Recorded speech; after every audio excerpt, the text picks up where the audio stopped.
Welcome to Swoop Podcast, and here are your hosts, Dante Fantuzzi and Josh Sanchez.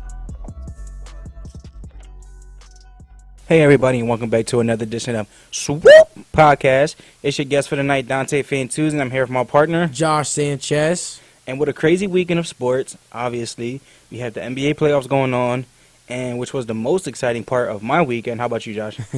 Yeah, it was pretty exciting. I'm not even going to lie. NBA playoffs was tough this weekend. Yeah, but the most exciting part of our weekend was the NFL draft. Of course. Me and Josh, we went down there for round one. Amazing experience. I had fun. I'm pretty sure Josh had fun. Yes, I had a blast. The atmosphere was just crazy. The atmosphere was crazy. Philly fans are just crazy themselves. Well, ourselves. A lot of crazy things that happened in round one. A lot of crazy things, which we're going to explain and get into. But before we get into that, Josh, how was your weekend besides the NFL draft? It was good. I went to New York for the first time. On Saturday, I had a class trip to New York. And, man, you cannot drive in that city. It takes hours just to get from like, Queens to Manhattan. It's crazy. But the sight of the buildings and everything, it just got me thinking, like, who knows? Maybe if we get this thing growing, we can have our own show at New York or something. In New York. Of these days. I know. Yeah. That's why I posted something on Instagram. I was just, or maybe we can get to the ESPN. Wait, no, ESPN has a building in New York, right? Yeah, I think they do. I think they have a building in like every major city, but their main, like ESPN, like the main one is in Bristol, Connecticut. Oh, Bristol, Connecticut, and LA. Yeah, their two main buildings are in each one. Yep. Okay. But yeah, it was a crazy weekend. Seeing all the big buildings. Went to Times Square for the first time. It was fun. I mean, Times Square is not really as big as what the media like makes it big, but it was fun. So. You didn't think so? No, it was. I remember when I went there, I had a ball. I even said it was better than downtown Philly or anything. I'm not gonna lie. Like, I like Philadelphia. Philadelphia is really fun, but New York just has a lot more going on. Yeah, I definitely gotta go to a Yankees game. I saw the stadium on the way. It was crazy sight. Okay. But yeah, did you have a good weekend before we get started? Yeah, I had a pretty good weekend. I can't complain. But yeah, a lot of people before we get started were saying that like a lot of people were surprised at how the Philly atmosphere was in the draft. I don't know how that's so surprising. Yeah, like Adam Schefter was like, this is way louder than Chicago. Of course it's louder than Chicago. Philadelphia has a 4-team sports town, and we love our teams. I mean, I know Chicago does, but not like Philadelphia. We love all 4 teams. Yeah. And, I mean, we're probably the craziest fan base in America. I just think the city of Philadelphia is, like, more of, like, a sports city. Yeah. Like, I mean, we have, like our 4 major teams right now are pretty much on the uprise. Like, we have the Phillies. I believe in, like, 3 years, 4 years, they'll be one of the top teams in MLB again. The Flyers, who were just granted the number 2 pick in the NHL draft. Big shout out to that. I don't know how that works, but I was just told from a friend, hey, the Flyers got the 2nd pick. Okay, that's cool. The Sixers with Joel Embiid and Ben Simmons and the upcoming draft, and the Eagles, you know, which we're gonna talk about in a minute. But I just believe like this city is like probably one of the biggest sports cities in our country. Yeah, and I completely agree. And I think we are the only city to have all 4 major sports teams all in like 5, like I don't even know, like a 10-minute walk. No, not even 10-minute walk. Not even. You got the big Xfinity Live right in the middle. It's not even it's probably at most 10 minutes. At most 10 minutes, depending on like the number of people and having to cross streets and whatnot. And the streets are like very, very long blocks. Yeah, like and Broad Street's very, very it's crazy. Long blocks. So that's that. But our most exciting part of the weekend, like we said, the NFL draft. In previous podcasts, I'm pretty sure me and Josh told you we wanted Reuben Foster. Yes. But instead, the Eagles took Derek Barnett. In the first round. You want me to give my opinion first? Yes. I want to hear your opinion first on this one. Well, at first I wasn't too thrilled about it. Obviously I wanted Reuben Foster, but it was like, hey, you know, considering his injuries, they still say his shoulder blade is still messed up. Yeah, his rotator cuff. Yeah, all of that. But Needs then surgery. I had to let it sink in a little bit. Like we got Derek Barnett, which I agree. He is like a safe pick for us. He was a very good safe pick for us to take at the time being. And I mean, I had to just go watch his highlights. I had to watch his highlights against the Bama game, because obviously, you know, I think there's a difference between when you play a top-tier college football team and a mediocre football team. Because when you play a team against Alabama, which, like, they're like the oil to the NFL players, to becoming NFL players.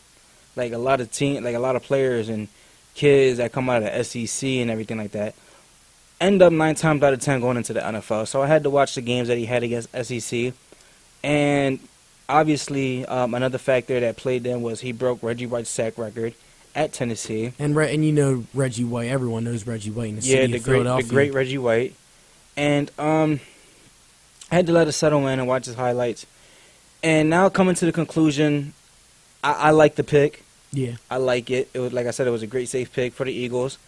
I think that he still has a lot of growing up to do as a player.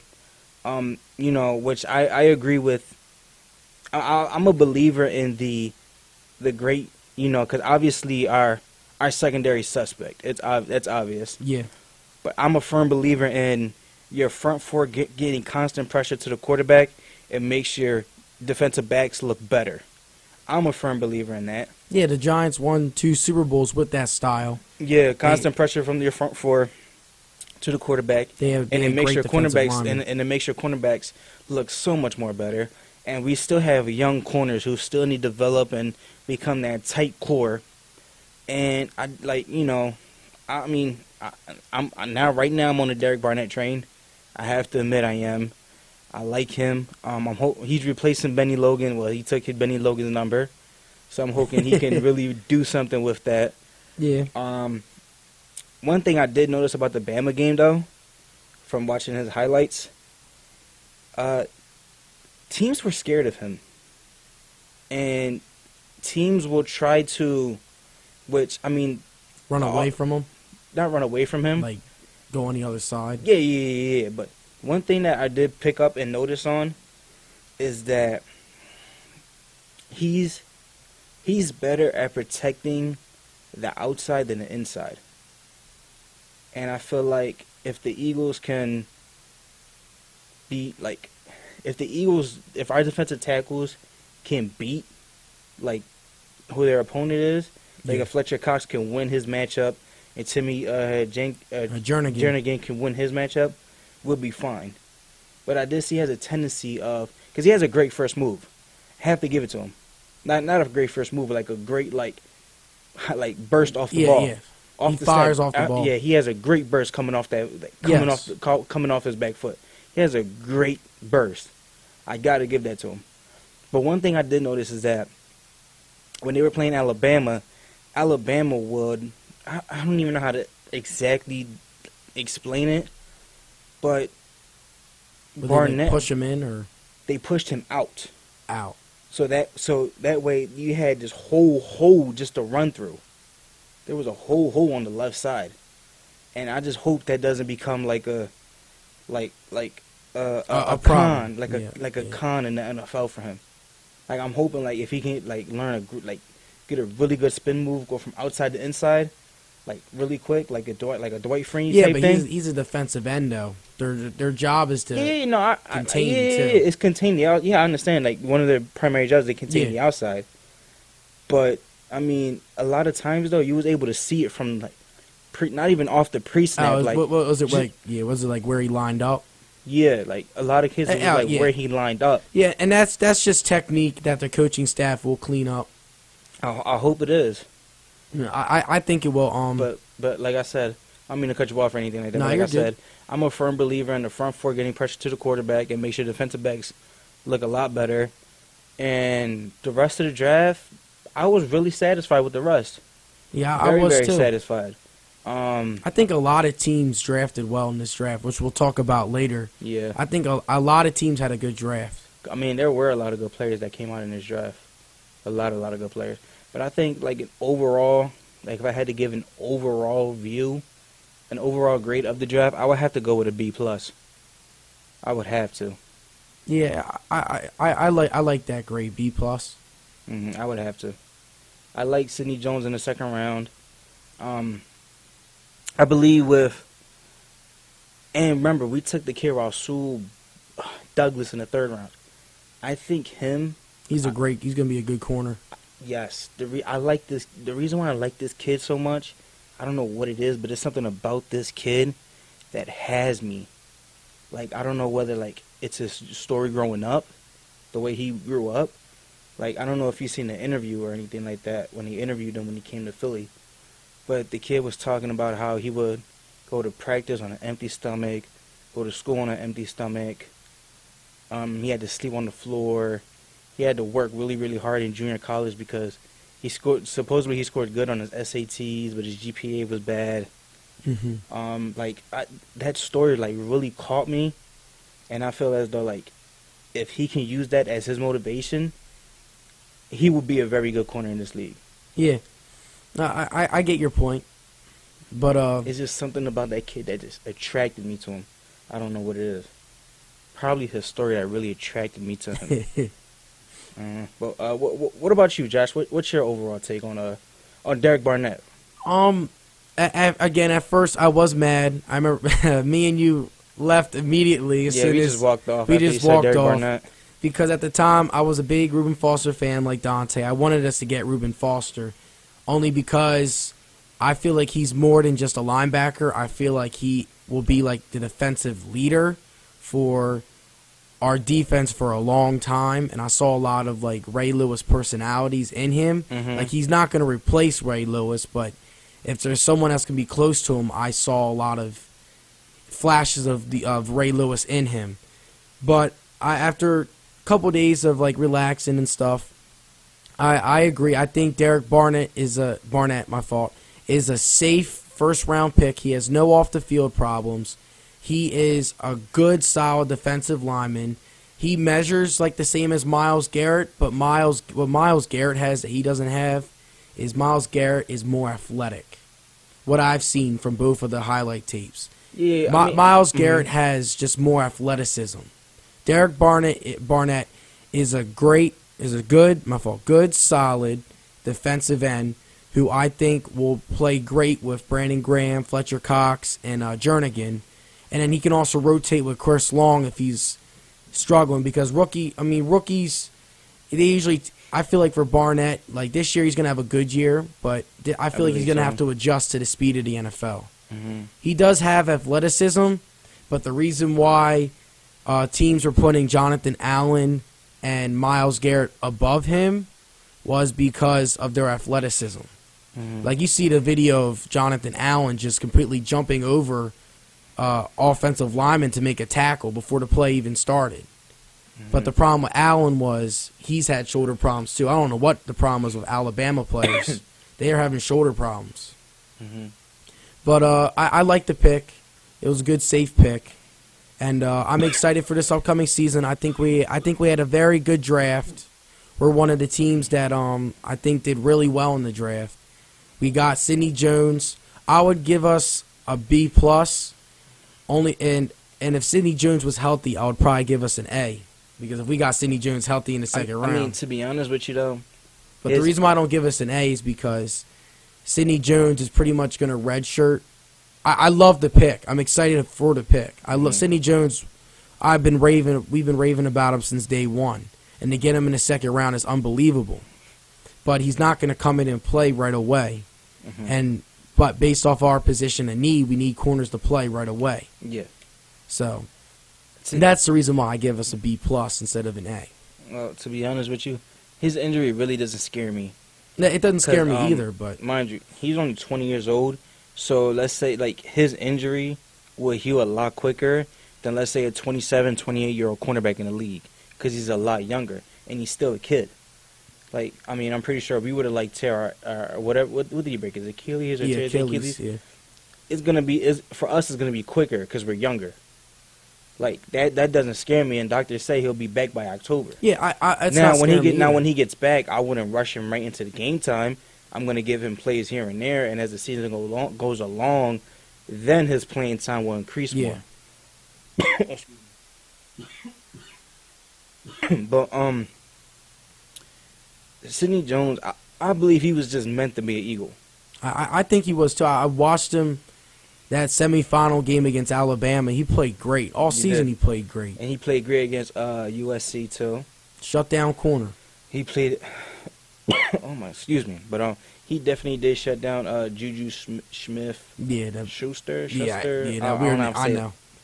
I know exactly what you're talking from. Held him to 3 receptions for 41 yards.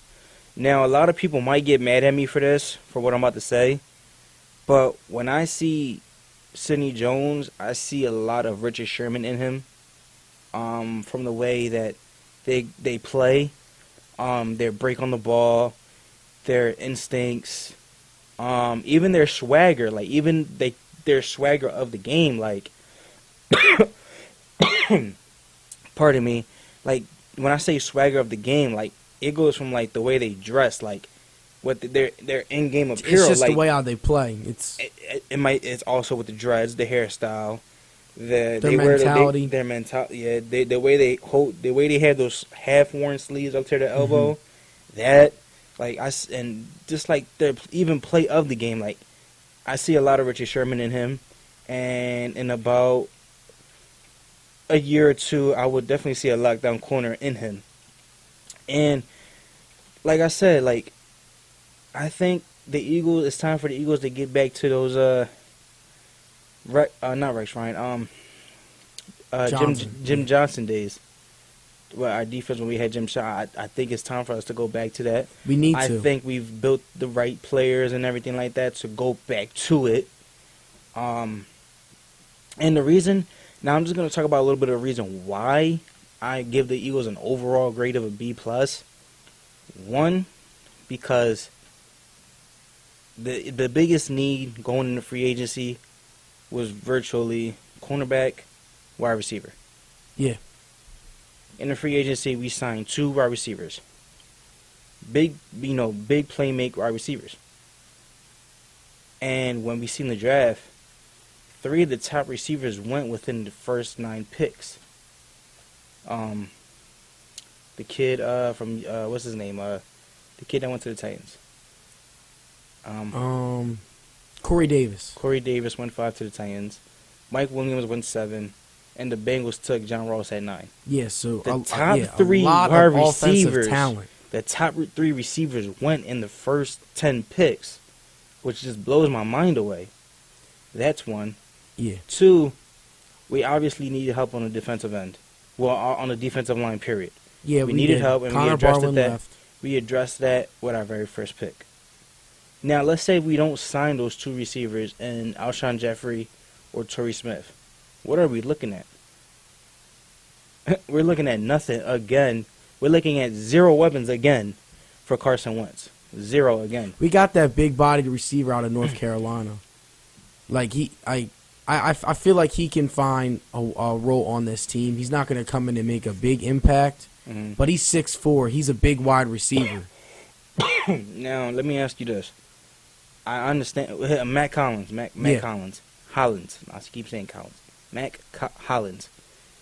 Would you rather have him as your starter or Alshon Jeffrey as your starter? Oh, of course I'll have Alshon Jeffrey as my starter, but I'm just saying what you're saying. Like, if Alshon Jeffrey and Torrey Smith leave in the offseason. Don't come in the offseason. Don't come. I would not be as confident as I am now, but if he turns, you don't really know. You can say he comes out and ends up being a bust, or he can come out and being that big bodied wide receiver that we need on the outside. So you just don't really know. So that's really why that's really one of the main factors I give the Eagles a B+. Yeah. Another factor is I believe the Eagles got a lot of steals in the draft. I think Mac Hollins will be another big wide receiver in the red zone for the Eagles. Donnell Pumphrey, I think he's going to be another. Time. I think he's going to be a Darren Sproles. I think he's going to be our Darren Sproles for the team. Kick returner, punt returner, change the pace in the backfield. The only thing I have with him is he's had a lot of carries in college, a lot. Like over 300 carries for 3 straight seasons. So like he's going to need some breaks off the workload. I feel like we need another running back, a more power back that we can just rotate them. To be honest with you, I really would like to see what Wendell Smallwood would do this upcoming season, because last season he averaged 4.3 yards per carry. It was 4 point. It was something like that. He just didn't really get a lot of opportunities. He didn't get a lot of opportunities, and the times he did get his opportunities, he exceeded as much as he could.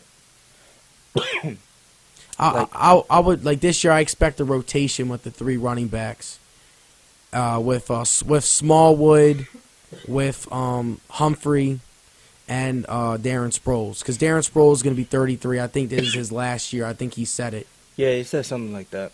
So then I can see a Wendell Smallwood and Humphrey backfield for years to come. So, listen, I'm sorry. Are you good? I don't know what's going on. Right now. Get something to drink. Oh, you drank it already? Jeez. Oh my goodness, I don't even know why I keep coughing. But do you want me to get started on who do you think really won the draft, or do you want to continue with like the Eagles and stuff like that?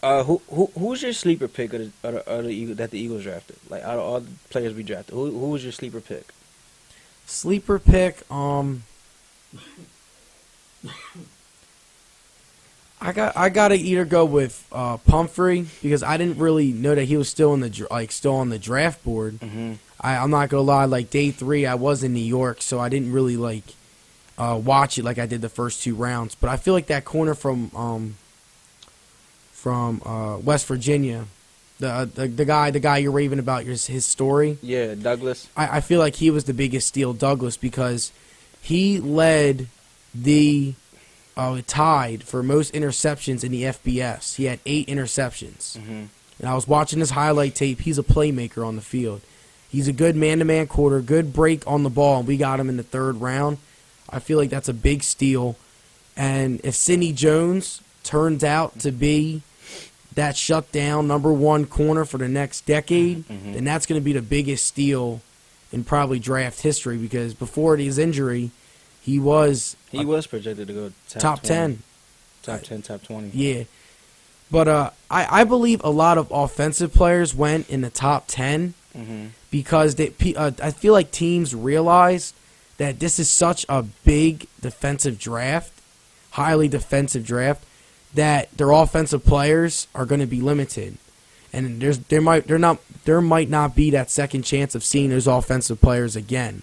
So that's probably why teams went offense in the top 10. I like top 12. Like, there were so many offensive players that I was just shocked. But I feel like teams took a big chance because this is such a highly defensive draft that you'll probably get the same talent in the 2nd round. Whereas offensively, you're not going to get the same talent later in the round. So that's probably why teams went offense in the 1st round. Now, can I be honest with you, Josh? Yeah. I feel like one of the biggest steals the Eagles got was running back Corey Clement. Oh, we got Corey Clement? Yes. They didn't draft him, but they signed him. Oh, from Nebraska. No, Wisconsin. No, Nebraska. Corey Clement's Wisconsin. I thought it was Nebraska. Nah, he was Wisconsin. That's the guy I've been raving about. I thought we were gonna. I thought we were gonna. Oh yeah, draft it is him. Wisconsin. He went undrafted. Yeah. I did not know that. This is my first time hearing that. Corey Clement's on the Eagles. Yes. And he's that north to south runner we need. Now, besides him though. I know. Now I'm even more. I'm excited. No. I'm excited, bro. I'm not even gonna lie. He's my favorite player. All right, I'm gonna try and calm down. Try and calm you down really quick. I know. I need to calm down. I believe the sleeper picks that the Eagles got, Donnell Pumphrey, and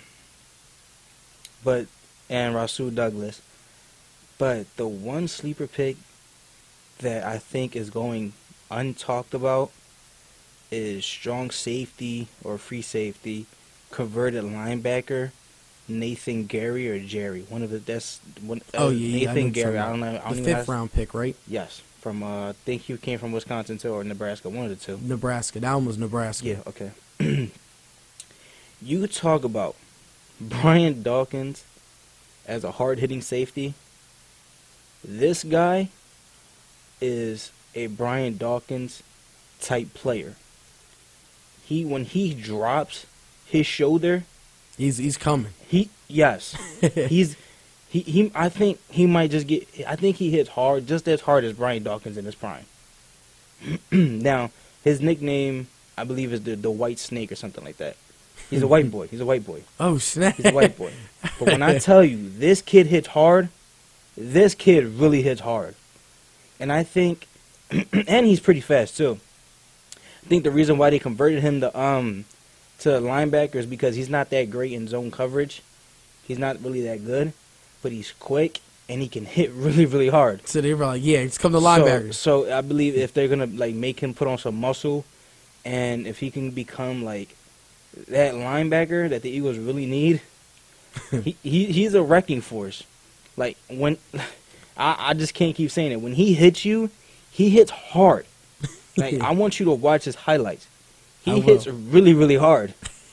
Like I'm telling you, like when I was watching his highlights, when you go on YouTube and type in Nathan Gary or Jerry, I don't even know how to say his last name correctly. Look at the highlight tape that is labeled the White Snake. Now you might want to fast forward a little because the beginning of the video is like he's giving like an introductory and like high school film and like literally like Pee Wee football film. But like when you get like at least like a minute and 15 seconds to like a minute and 30 is when they really show his highlight tape. And trust me, you're gonna be impressed. The White Snake. Yes, like I really believe this kid is the sleeper pick that the Eagles got. I like it. Trust me, bro. You're not gonna be disappointed. I'm not gonna be disappointed. You're not gonna be disappointed.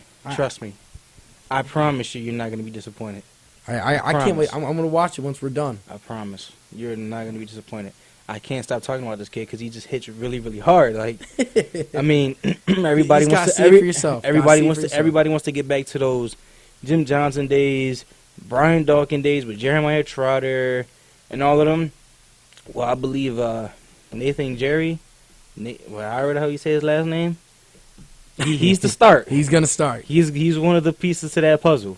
5th round pick too. Yes. That's a steal. And there's wasn't I believe the safety from the Seahawks, was it Earl Thomas or Cam Chancellor? It was either one. I believe one of them. It was one of them or one of their linebackers drafted in the 5th round. Wagner? Might have been. I'm not too sure. I'm going to have to look it up. But I know it was one of those two, like one of those like players that one of the playmakers that Seahawks have are really like we're drafted in the 5th round. So, I mean, I believe in rounds 4 to 7 is where you really build your team.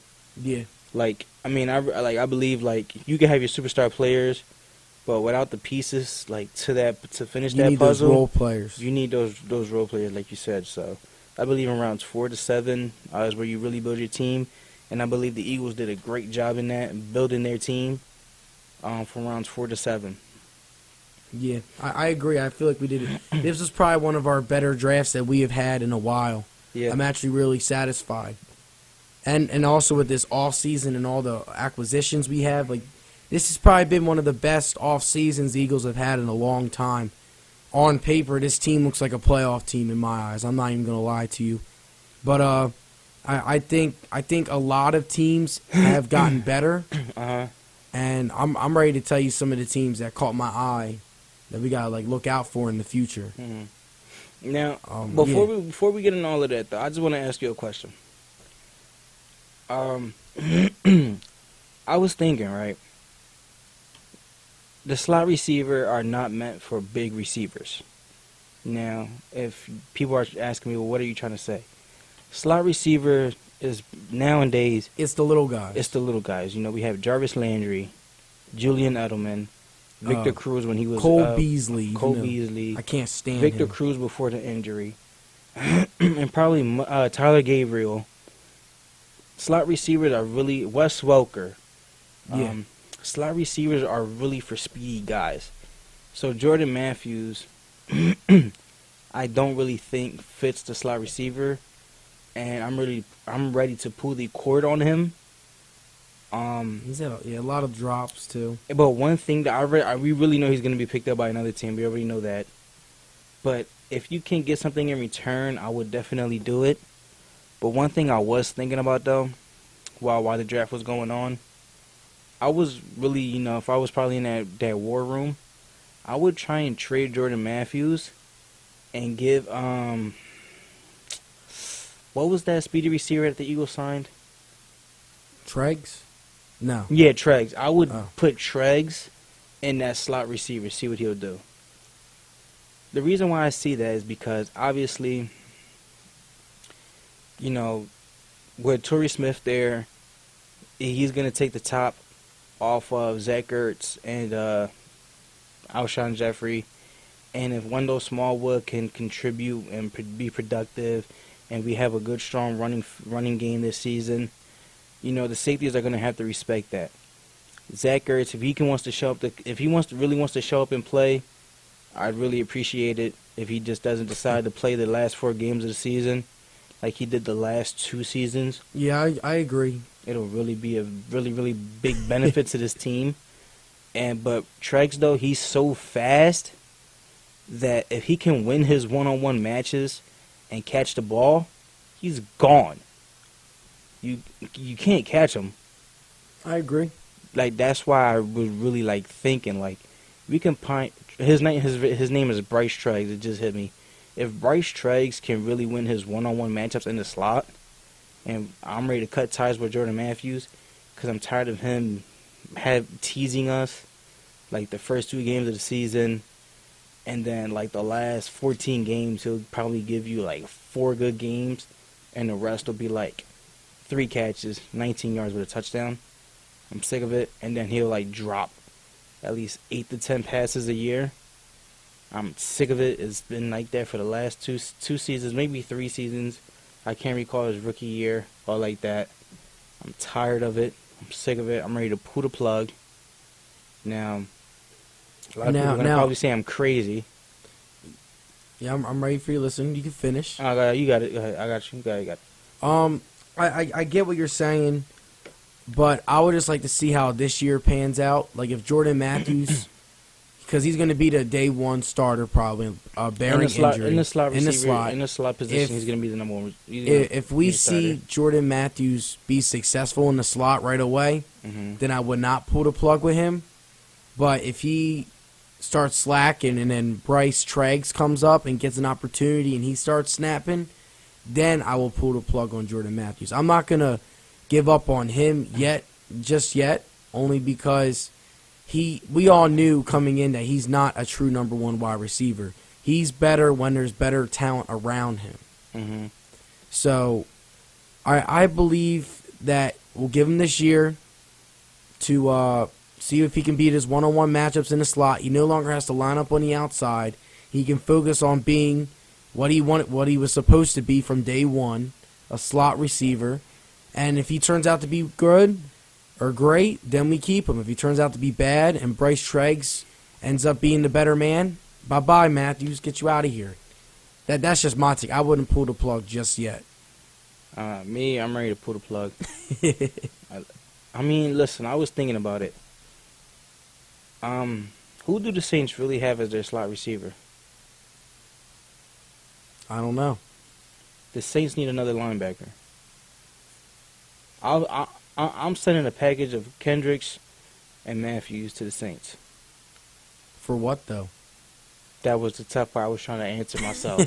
I was really going through their don't, roster. Their defense doesn't have anything. I wouldn't try and go defense.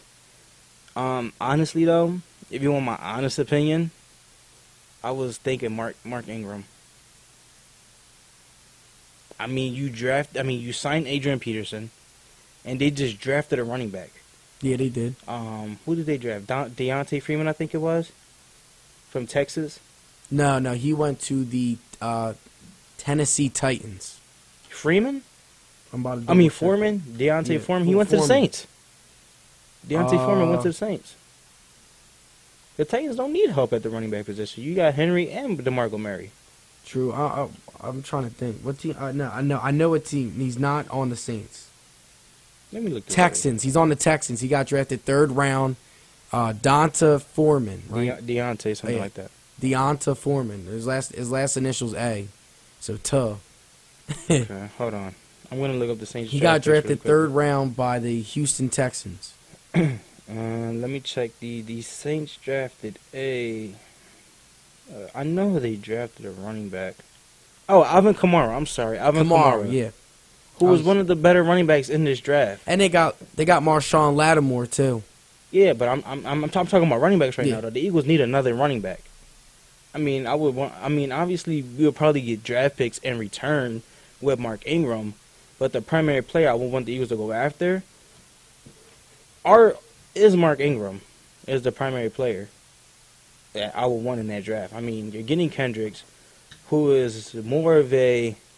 He just doesn't fit. Michael Kendricks does not fit. I believe he's more of a 3-4 player, defensive scheme player, which the Saints do run. The Saints do have that type of defensive scheme, so I think he'll fit better with that offense. And when he was in a 3-4 defense, he was very, very productive. Bearing injury, he was very, very productive. I believe in that 2013 season, he had over 100 tackles. Yeah, he was good. And in the next 2 years after that, even with injury, he still had close to 90 tackles. So I don't think Michael Kendricks is a bad player. I just think he doesn't fit the Eagles' Jim Schwartz system very well. Just like Connor Barwin. Exactly. Connor Barwin had double-digit sacks with Chip Kelly running. And then now he's gone now. He only had 2 or 3 sacks. So just tell me how I sound, Josh. Michael Kendricks, who will fit great with the Saints' defensive scheme, which they need another linebacker. They were going to take Reuben Foster with the 32nd pick, but the 49ers traded up ahead and took him. So they need another linebacker. And they like taking weapons for he'll probably look great with Drew Brees because of Drew Brees. True. With Drew Brees, I doubt he'll drop the ball now because he got Drew Brees now. So I doubt you'll drop the ball with Drew Brees as your quarterback. And I believe they have Michael Thomas and Willie Snead. Pretty sure they'll need a slot receiver. So and now they have Adrian Peterson with Alvin Kamara. Yeah, I know. I'll trade. Just tell me how I sound. Kendricks, Matthews, 4th round pick. Give me Mark Ingram and 2 picks. We'll swap 4th round picks and give me a 5th in return. A 5th, I would say like a 3rd or something. You need something. All right, give me a 3rd then. It sounds okay. I'm not ready to pull the plug on Matthews just yet. That's just my opinion. The reason why I say Mark Ingram, 1, we need a running back. 2, he's a north-south running back. But we got Corey Clement. my man Corey Clement is going to come in and take the storm in Philadelphia. Hopefully. Powerful running back. I ran over 1,000 yards, 10 touchdowns from Wisconsin. I thought he was going to get drafted. I hope he does, but I don't know why he didn't get drafted. In the meantime, though, I would really want Mark Ingram on our team. They talk about sharing the workload between Mark Ingram and Adrian Peterson. I know. Now, do I think that's going to happen now? I think it will. They've had that done before. They had Chris Ivory and Mark Ingram. But think about it, though. Adrian Peterson always has a bounce-back season after a bad season. Like, for instance, remember the year he got suspended for the entire rest of the season for beating his kid? Yeah. I don't mean to put it in like that, like, no disrespect. Yeah. But remember, he had that whole thing with his child. He only played 1 game, and he had, 20 carries for 73 yards. The year after that, he went ballistic. And then last season happened. And now this season has come upon. So, remember, all right, just to try and go back in time. Remember, he had that 2,000-yard season. Then he had that incident with his kid. He came back and ran for, I think it was 1,500 yards. Last season happened. I'm expecting this season to be a breakout season. He's motivated. He's working. He's healthy. It's AP. He's one of the greatest of all time. So, I mean, come on. I do not see them splitting that workload with Adrian Peterson in their backfield. I just don't see it. And I'm pretty sure Mike is going to get the Mark Ingram. Yeah, I don't know. I just don't think the Saints will take that trade yet, only because they just got done the draft. They got a lot of defensive talent in this draft. I feel like they're just going to wait and see how it pans out. That's just my opinion. I mean, the trade does sound good, but I don't really know if the Saints will accept it right now. Now, maybe like mid-season, if they really need like offense, because they did lose a lot in Brandon Cooks. But they still have Michael Thomas. True. Michael Thomas had 1,100 yards as a rookie. Well, it's just Saints, man, on offense. Sean Payton knows what he's doing on offense. And they still have Willie Snead. True. I mean, they look for weapons after weapon after weapon for New Orleans, for Drew Brees. I mean, I believe the Saints are in a position where they want to win a title, but they don't have anybody on defense.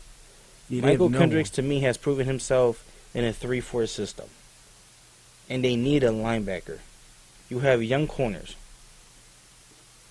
So I honestly, I think the trade will be a win-win for both teams. But I mean, who am I? I'm you're just throwing ideas out. That's what you're supposed to do. So I think it will be a great fit. I think it'll be a win-win trade. I can see that. But are you ready to move on to our next let's topic? talk about the other teams and see how they did. Which team you think really had a great draft, and which teams you think had a bad draft? Well, I'm gonna start off bad. Obviously, you already know who was probably the worst draft in the NFL. Was the Chicago Bears. Horrible. Let's just move on. We all know it's horrible. We already know. We already know what happened. We saw it live. Yeah. How bad it was. We're like, the Bears are picking 2, even though the 49ers are not going to get Trubisky. No one wants Trubisky. I did not have them taking Trubisky at all. But so not only did they not, I don't even think they wanted him. Not only did they not want him, I believe all these picks they in got return. More picks. Like John Lynch really got these people. Now the Bears, they did trade back in the second round and got some of those picks back, but they still lost a lot. Yeah, I don't even know what the Bears are doing. They're probably gonna be bad for about the next 5 years. But I just want to get started on. I have a couple teams. Mm-hmm. My first team is, a lot of people are not talking about them, but the Indianapolis Colts had, I believe, one of the best drafts out of all the teams, only because we have seen in the past the Colts need help on defense.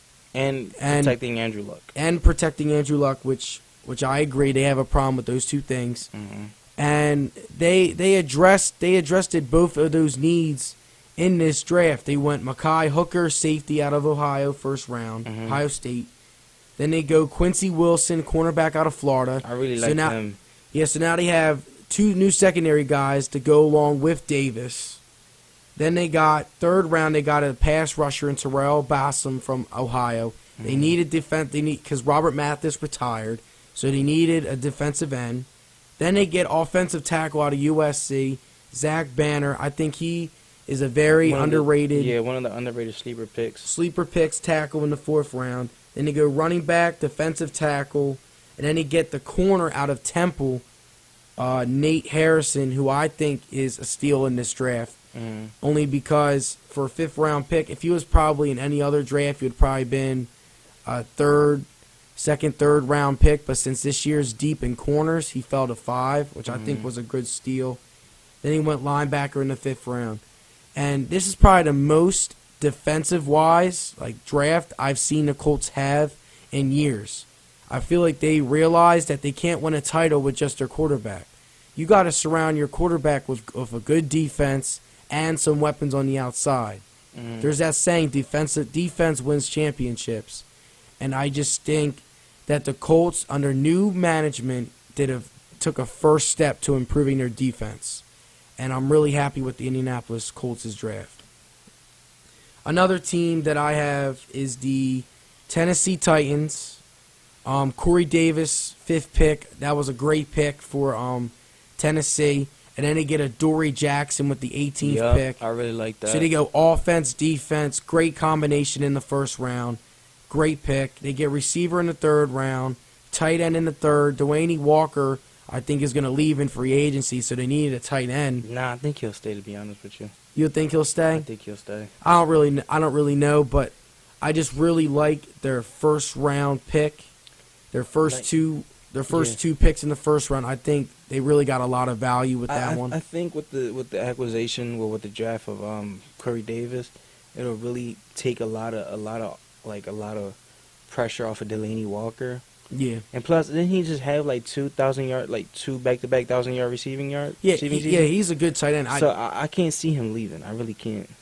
I just thought, because there was talks about him leaving the team, so they probably just got a tight end just out of panic, just in case if he leaves. But another team that I have circled here is the Jacksonville Jaguars. And this season for the Jaguars, I expect the pressure's all on Blake Bortles now. They have Marcus Lee, they have Allen Robinson, they have Hearns.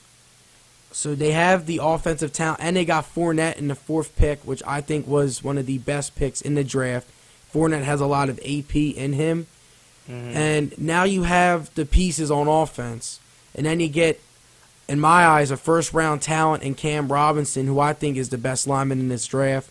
A lot of people say Forrest Lamp or others, but I think Cam Robinson was the best lineman in this draft. They get him in the 2nd round, and I think for a 2nd-round talent, that is a great pick for the Jacksonville Jaguars. So now they have their tackle of the future that can protect Blake Bortles' blind side, and they get their franchise running back, all in the same draft. I just think the Jacksonville Jaguars did a really good job. The pressure's just now on Blake Bortles to take to get that bounce back season. I believe if he plays terrible again like he did this season, they're going to get rid of him. Bring in probably Lamar, because they're probably going to be bad if Blake Bortles is bad. Come on, Lamar Jackson. Come to Jacksonville. But there's probably going to be some other quarterback that's like big name. Like that's what they always do. He's gonna have a semi-good draft combine thing. Then, oh my God, I know, this guy, this, he has a big arm. So. Okay, thank you guys. Okay. And my last team, because I can go on and on with teams, I did a lot of research, is the Houston Texans. I feel like the Houston Texans had a great draft in getting Deshaun Watson. We saw what they needed. They were the number one defense in the NFL without J.J. Watt. Let me remind you that. Now they get a guy in Deshaun Watson that is a winner.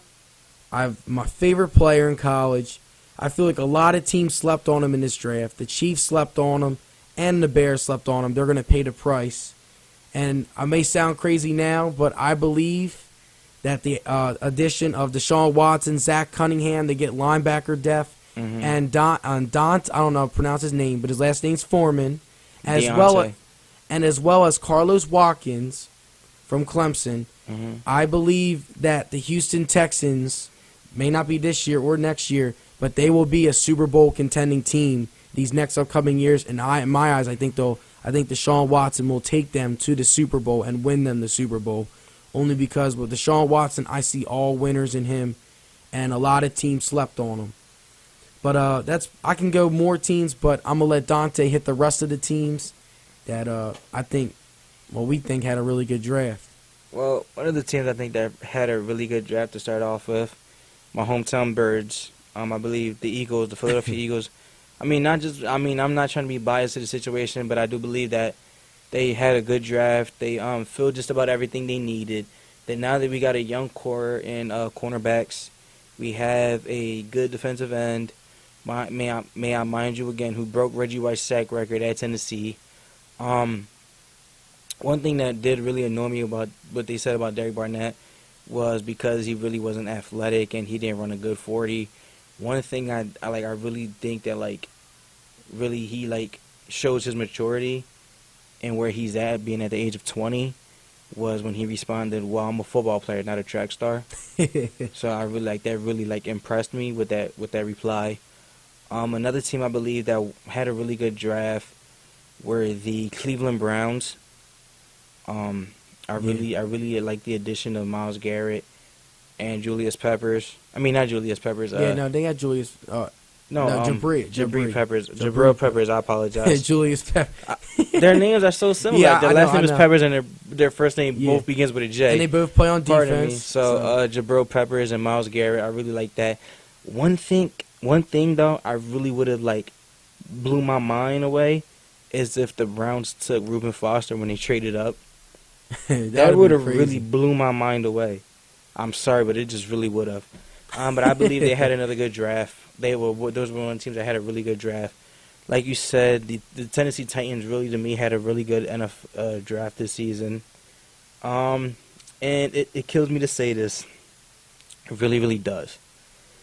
But one team that I really think had a good draft, and it kills me to say this, were the Dallas Cowboys. Yeah, I was going to say that. It kills me to say it. It kills me to say it. But you got to give credit when it's due, and we can't, like us, since who we are, we can't be biased to the situation. We have to be unbiased. So, yes, I believe the Dallas Cowboys had a good draft. They've took on the problems that they needed. They needed an edge rusher. I think they got Harris, right? They got the guy from Michigan. They had Taco. They call him Taco or something. His name is Taco. Yeah, his first name's Taco. Yeah, well, it's not really his first name. That was his nickname. But his nickname. Yeah, they just. Yeah. I was about to say his first name's Taco. That'd been funny. They got the kid Taco, and they got Chidobe Owozie. I think it's Owozie or something. I mean, to us it's Chidobe Owozie. Yeah. But he's from Haiti, right? Yeah. Like the way something like that. The way they pronounce it though is like Chidobe Owozie. That's how they pronounce it. And then I mean to me it's Chidobe Owozie. But to add to your point, Lewis in the third round, he would have been late first round talent, definitely second round talent if he wasn't charged with he had a domestic violence case. You know what really like I really made a joke That's the about reason why this. They got him in the third. A joke that I made about this was that I don't know, sometimes I make little like inner jokes to myself. Have you noticed the Cowboys and the Cincinnati Bengals draft criminals? Yeah. Yeah, I can see it. Elliott, like I was like thinking in my head, Bryant. Like they took Elliott, Des Bryant, Owozie. I mean not Owozie, Lewis. Remember they had the guy who beat his wife over the phone. He played for the Panthers. Oh yeah, I know you're talking about Him. Didn't they have another defensive player who like couldn't stay off the drugs? Well, he's not really a criminal, but I know they have this one player that's just been suspended year in and year out. Yeah, like I believe we're talking about the same player, but his name just can't click. Yeah, I know. But between the Cincinnati Bengals and the Dallas Cowboys, they're like the Gridiron Gang, a bunch of criminals. Like I just crack myself up with these interpersonal jokes. But just to continue on and get back on the topic, another team that I really think had a good draft were the LA Chargers. Yeah, I can see that.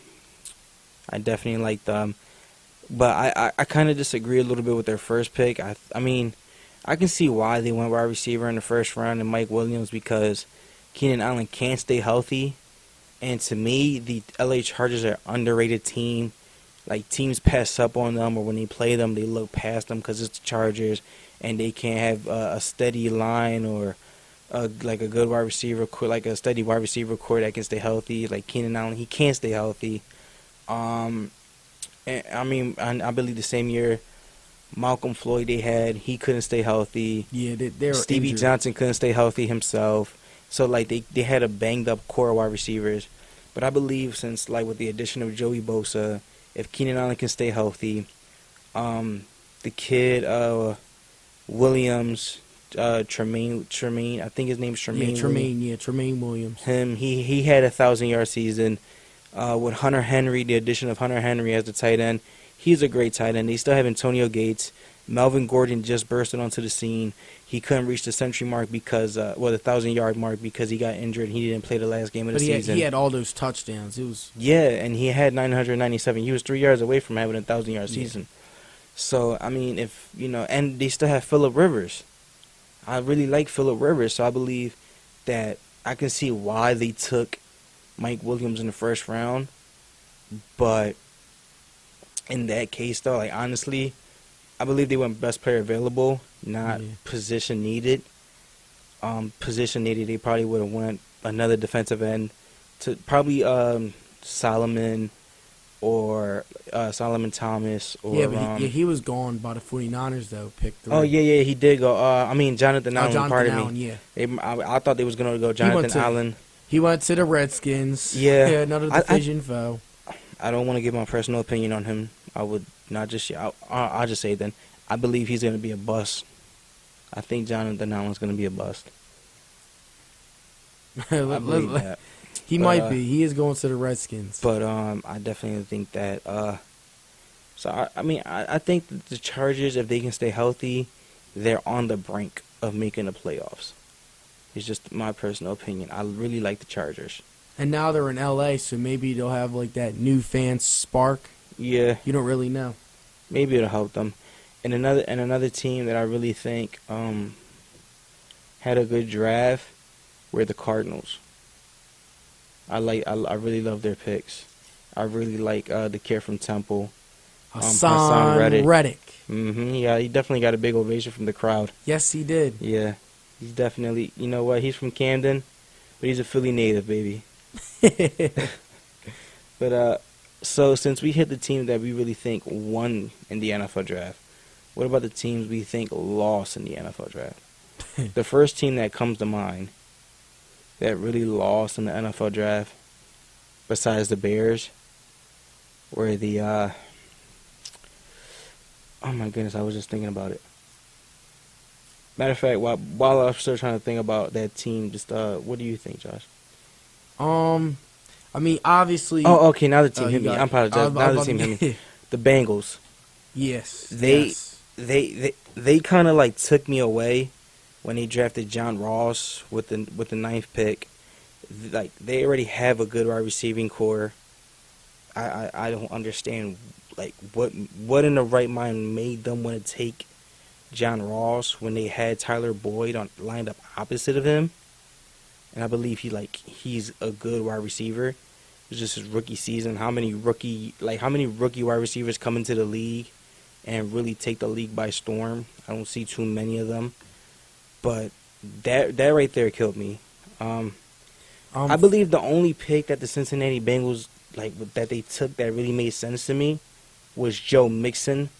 Now many people are saying, well, why did they take Joe Mixon? Yeah, I'm one of those. I'm one of Giovanni Bernard and Jeremy Hill. Yeah. Okay, well, let me elaborate that to everybody that says, why did they take him?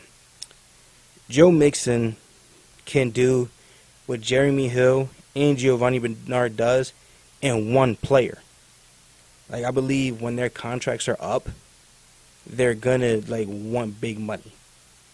Jeremy Hill, who is a north-south runner, and Giovanni Bernard, who is that pass-catching, change-of-pace running back. Okay. Joe Mixon, I believe he's I think he's a very good north-south runner. Like, remember when we gave, a previous podcast, we said who do we think will be, who's really, underrated, going under the radar, one player we want the Eagles to pick. I said Joe Mixon. I compared him to LaShawn McCoy. Yeah, he's really good. Okay. And I believe, like I was saying, though, Joe Mixon, he can definitely hit the hole hard, shifty running back, breakaway speed, and you can line him up in the slot, or you can give him the ball out of the backfield, like on a pass play, and he can still break it loose for you. You can line him up as a wide receiver, and he'll still be productive. He does what both of these running backs do in one player. Yes, he has off the field issues, but that can be worked on. Yeah. I believe he made a mistake. Everybody makes mistakes.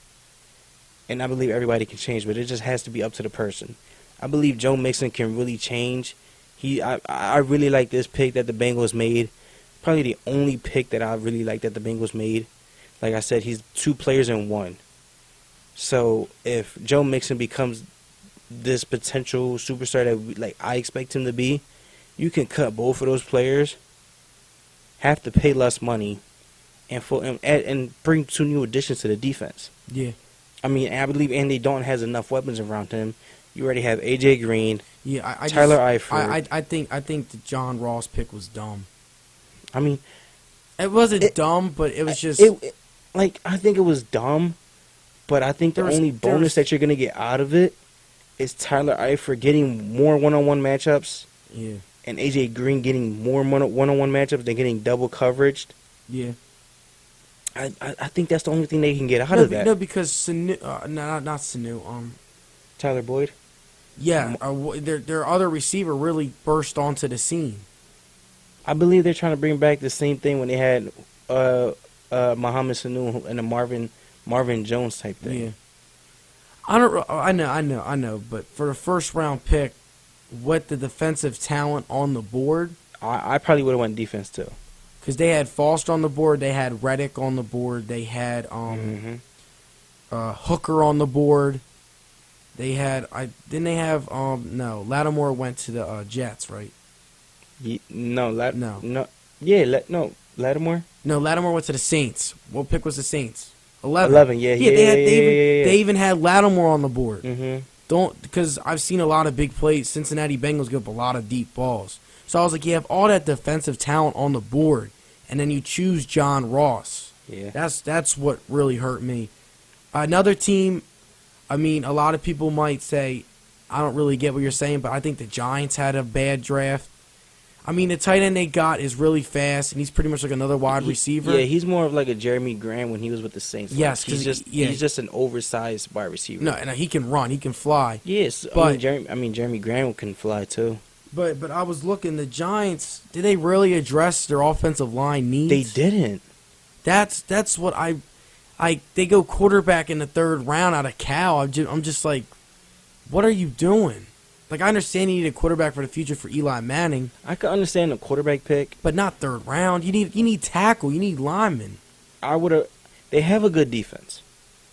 Okay, I understand they could. I can understand the replacement of Hankins. I can understand that you needed to replace him. Cool, you found the replacement. Who did they take in the first round? The Giants. Yeah, they took that tight end. They took the tight end. Okay. That right there, I really don't understand why you're taking a tight end. It kind of blows me away now. Yeah, and honestly, even your friend Chucho, he was like, "What are they doing?" Yeah, and he's a Giants fan himself. He's my cousin. My cousin Chucho was why are they going tight end? Nah, because he was coming at the Eagles because me and you were mad about Barnett. Oh yeah, I remember. Yeah, we was in the car. We was in the car going back home. Yes. And everybody in the car was saying, "Watch the Giants take Reuben Foster." And then I went to go look, and I was like, "Well, the Giants just did his end. They took Reuben Foster." Then he's sitting there back, like he had this big burst of joy. And I'm like, "Nah, they took this tight end." But honestly though, yeah. I would have. All right, I say it like this. Their line isn't that bad, but it's pretty bad to the point where they need to patch it up and address it. Yes.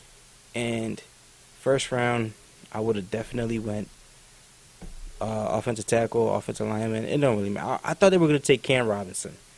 I don't know how Cam Robinson fell that far, but I think at the moment the Giants really needed him. I didn't even think they really needed to go best player available. They could have went best player available at the position that they really needed help at.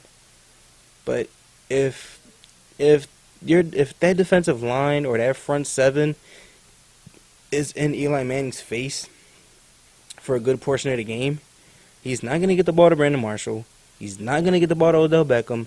And he's not going to get the ball to this new tight end rookie that they have. And then he's not going to get the ball to Shepard. Yeah. So why didn't you address it? And another team that I just have questions in the first round was the Detroit Lions. Like, I mean, they got a nice, solid linebacker in Gerard Davis. I like him. I really like that kid. I know. I think he's good, but they had Reuben Foster right there. I think a lot of teams that were scared of Reuben Foster were his injuries. I think his injuries really scared a lot of people. Because I'm gonna say it just on the record. I think he's gonna be a big time player. Yeah, I honestly think so too. And the 49ers to me had probably the best draft besides the Browns in this year. Yeah. I really think those two had the best draft. Like, those two teams, you can make a case for 1-2. Like, in order. Like, which team you think had the better draft if you had to rank it, 1 or 2. Like, you can make a case for each team. Like, those two teams right there honestly just blew me away with their draft picks. And the Browns, like, oh, man, if they would have took Reuben Foster, that defense would have been set for, like, the next 10 to 12 years to come. Like, if I honestly think in that position, if I'm the Browns, I would have took Reuben Foster. I mean, come on now. Myles Garrett, Jabril Peppers, and Reuben Foster on one team, That's on one tough. side of the ball? Oh, my God. Are you serious? Oh, my God. For the next 10 to 12 years, that defense would have been set. All you had to do was just find your quarterback of the future, repatch your line, find your 2 wide receivers, find a good running game, and you're set. Like, oh my goodness. But it was a case of shoulda, coulda, woulda. But yeah, the only pick that concerned me with the Browns was that quarterback out of Notre Dame. Deshaun Kaiser. Yeah, Kaiser. I didn't like that's the only pick that really concerned me. I was still trying to find a with the reason Cleveland why. Browns. I was still trying to find a reason why Deshaun Kaiser entered this year's draft. He did not look that good last season at all for Notre Dame. The stats showed it. His performance showed it. So I was still kind of lost of why he entered the draft. I just never really spoke upon it. But I don't know. I mean, I believe he's going to be a quarterback that you're going to have to sit for 3 years and let him develop. I think he has a lot of talent, but he's just raw talent. Like, you need to let him, like, you need to sit him so he can, like, watch the game, understand the game a little bit better, and season him up. So that way when you throw him on the field with everybody else, he's going to be productive. You get what I'm saying? Yeah, I get completely what you're saying. Anything else you want to talk about, or are you ready to wrap this up? You ready to wrap this up? It is 12:27 a.m. Yes, we're going hard. And real quick before we wrap this up, the Spurs just got dominated by the Houston Rockets, 126-99. Oh my God, I'm trolling my brother tomorrow. I'm gonna troll him. But like, subscribe, show friends and families. Swoop Podcast on YouTube. Follow us on Instagram at Swoop Podcast _. Yep. And this is Josh and Dante signing off. Swoop. Swoop.